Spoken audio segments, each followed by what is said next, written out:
Hello. I've tried filming this multiple times, but I keep getting so off track that I am going to just start again. But it is 3:44. 3:44, April 22nd. It's 3:44 a.m., by the way. It is very dark outside. So, I just had a meditation where I had to remind myself that I was just meditating. I'm not on any substance or anything. It was that powerful. It was amazing. It was, but I want to share it. It was very, very cool. So, where did we begin? So I've been coming more to the concept of self-realization, learning that I am everything, and me being everything allows me to have perfect control over my environment just through myself working. Yeah, I guess that's a good way to put it. And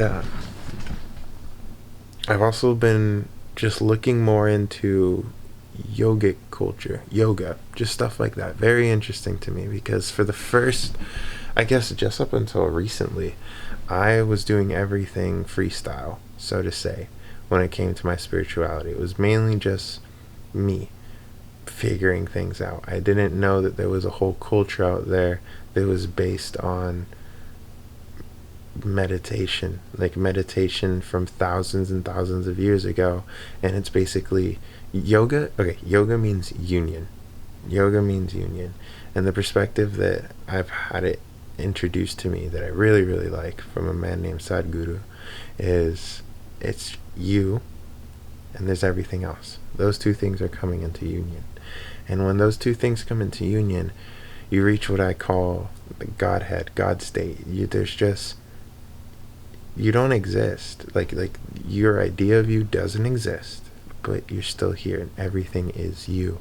And it's such a flowing dance that your experience is literally the perfect dance. Everything just happens as you want it to. It unfolds the second you want it to happen, the second you need it to happen, because you're in such a needless state. You don't desire anything. You just go with the flow, because to desire means that it's like a forceful thing. Desires feel very forceful compared to flow. And think about a dance. If both people are desiring to lead, it's going to be a very there's not going to be that much flow. But when the two partners just work together, they toss themselves aside and just become one, that is the most beautiful dance you will ever see. Now imagine if those two are just you and the universe. Universe. My friend introduced that to me. Thanks, Petty. But yes, anyway, what was I doing? Okay. So how this experience began was I've been learning about the sending and receiving hand. Now I don't know if it's correct or not, but what I've learned was that the left hand is the receiving hand and the right hand is the sending hand. I haven't done too much work with shooting energy out to things and stuff like that, so I just kind of went with what I've seen throughout multiple sources and consistency. So I put my left hand over my heart, and then I put my right hand over my left hand. And my idea here was, if I put my hand over my heart, that'll allow me to receive that energy from that energy center better, and I could tune in more with there and just kind of heal it. I guess you could call that Reiki. I don't know if you'd call that Reiki, but it was energy healing. That's definitely for sure. It was definitely healing. So I put my left hand over there, and I put my right hand over there. And my idea was that I'm going to be receiving the vibrations from here a lot better. And then from there, it's going to be going through and coming out of my receiving hand, shooting back into the back of my going out of my sending hand, going back into my receiving hand, and just kind of creating a cycle. So it should have made it a lot stronger than normal. And it was definitely intense meditation. The outcome was ridiculous. And so I started going, and I started to work out tensions that was on the lower right part of my body, aka my right leg. I could have just said that. But I've been rollerblading lately, and what you do is you're basically balancing on one leg at a time, and then moving off to the next by pushing off of the leg you were just balancing. So it was like, psh, psh, psh, psh, yeah. And I noticed that I have more trouble balancing on my right leg. You could call that my weak leg.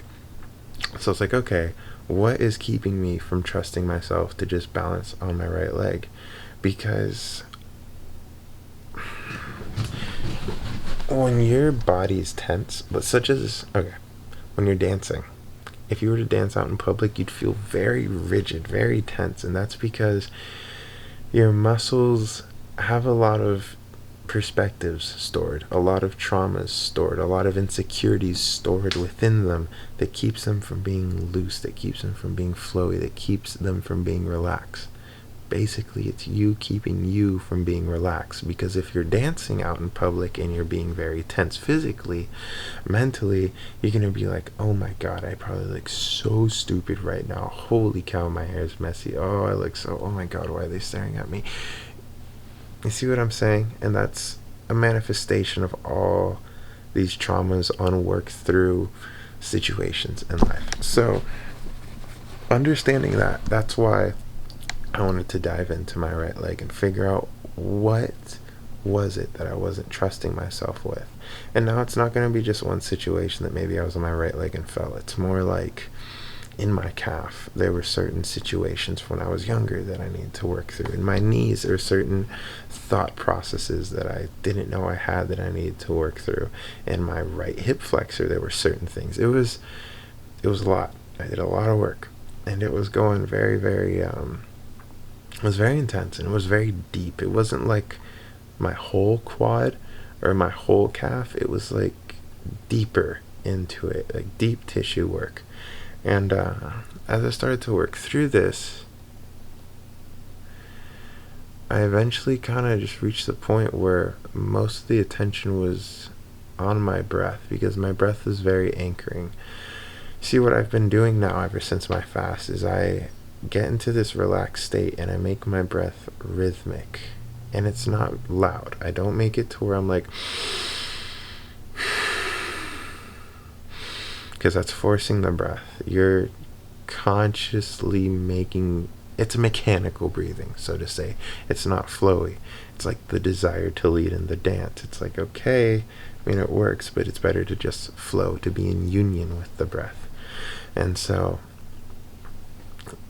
when I'm in this state, I don't hear my breath, but I can feel it a lot better. Yeah, I don't hear it, but I can feel it.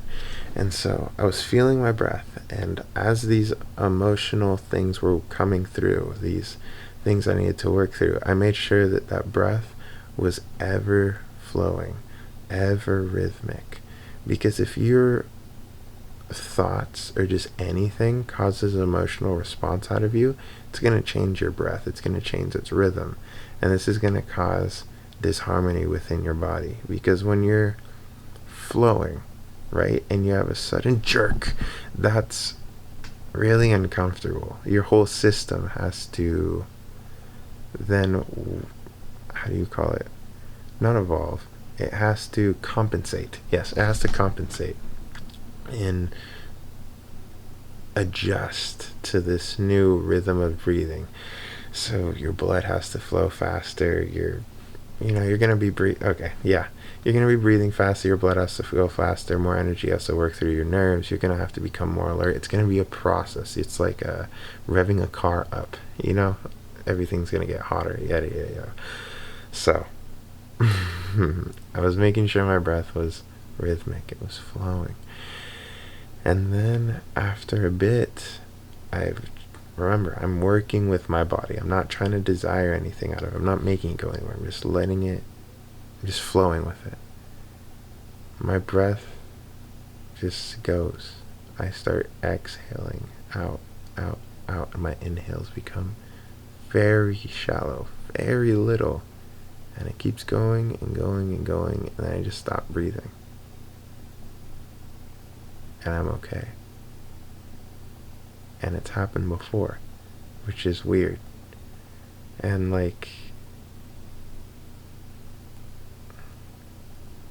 the only thing that pulled it out was me. It was very funny. I still have. Okay, I'm gonna say it, and then we'll see, because it can be picked apart, but it's my experience, so this is why I believe this. But when I was fasting, I reached states where I attributed this feeling. I thought that this feeling should be hunger, right? But it's not hunger. It was never hunger. It was I. This feeling had a desire attributed to it that was hunger, but if I kept my breath rhythmic, it would go away. That's what happened with this emotional healing in my leg. What happens is I can become tense, I can become anxious, whatever, but I never let it affect my breath, and eventually it goes away. I've worked through it. So as my breath went away, I felt like I thought I just needed to breathe, because that's what I've done for my whole life. You just don't stop breathing. And I would like try and fight this action that the body wanted. And you could say, JC, you just needed to breathe. Like, of course you were fighting it because your body was deprived of oxygen. But I was pulling energy from my spine. And I've talked about this before. It might have been on, I think it was the Astral Projection Progress number 11. And maybe even 10. But definitely 11. And it's kind of what happens whenever I reach this state of, like, just connection with everything. Like, everything is me. This happens. I just stop breathing, and I just start drawing energy from my spine. And at least that's how it feels, because my internals become very warm. My spinal column becomes very warm, noticeably warmer than the rest of my body. And it's this heating up process. I've never really held it long enough to see how hot it will get. But as it happens, I just was like, whoa, do I need to breathe? Oh my God, like, I'm not breathing. Like, am I okay? Is this, what the heck? Like, I need to breathe. And I'll like try and breathe, but then my body just exhales it again, like, quickly. Like, it doesn't need it. No. Just be. But I ended up knocking myself out of it and going for air, which I'm not necessarily disappointed of, because it's really cool to see that this is something that I can achieve within a reasonable amount of time. Normally I would think like, oh, this just might take like 3 or 4 hours to reach this state of being, but no, this took less than an hour. So I think it took like 40 minutes to get there, and I could have done it. I think I can even do it quicker now, because yesterday I did the same thing. And what happened is my breath became extremely slow. So that might be what happened then, is I was trying to force the inhale before I needed it. But my breath became very, very slow yesterday. And as I was going, I would exhale all the way.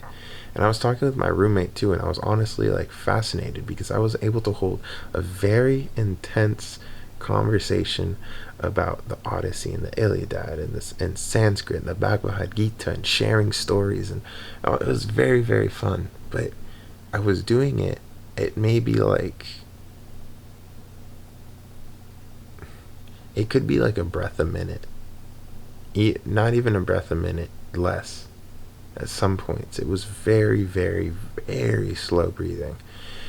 And when I would do it, like, physically, my sight would change. Things would become very colorful but different. The saturations of the colors were different. Some things can become very desaturated, so like white and black, gray, all that. Other things become more saturated. I remember looking at my roommate's face, and he had this like staticky color, almost like I guess you call it energy in a way, but it's a very broad term. What was I gonna say? But yes, as I started to reach the state mentally, when I was there, I was in very much in that, oh, I am everything. Like, yeah, I am everything. And when I was in this state of power, it was very interesting because every time I would look away from my roommate and become distracted mentally, if I was somewhere else, I could see him, like hear him, because I wasn't looking at him. I could hear him like taper off. It was weird. It's like because in my mind, I wasn't focused on him or that aspect of me, and my mind was somewhere else. So it kind of started to die off. It became more background noise. But then I'd be like, oh, I'm being impolite. So I'd look at him, and as I looked at him and put all my focus on him, or just that aspect of me, he would just immediately like light up again. He wasn't even looking at me. Sometimes he'd be looking at his phone, and I'd look at him, and he would just immediately come to and look at me. It's like whatever I looked at just drew its attention to me, and it was weird because everything was responding perfectly. As I said, it's a dance, and our conversation was a freaking dance, especially when I was in that state. And even just reaching him, I don't even know. I guess I just wanted to tell you that I reached that state just through laying here, and it's amazing. I want to be able to walk around in this state. I really, really do. Practice, but only 21. So, before I die, we'll be able to do this, which is kind of cool to know. Anyway, that's 16 minutes. Peace.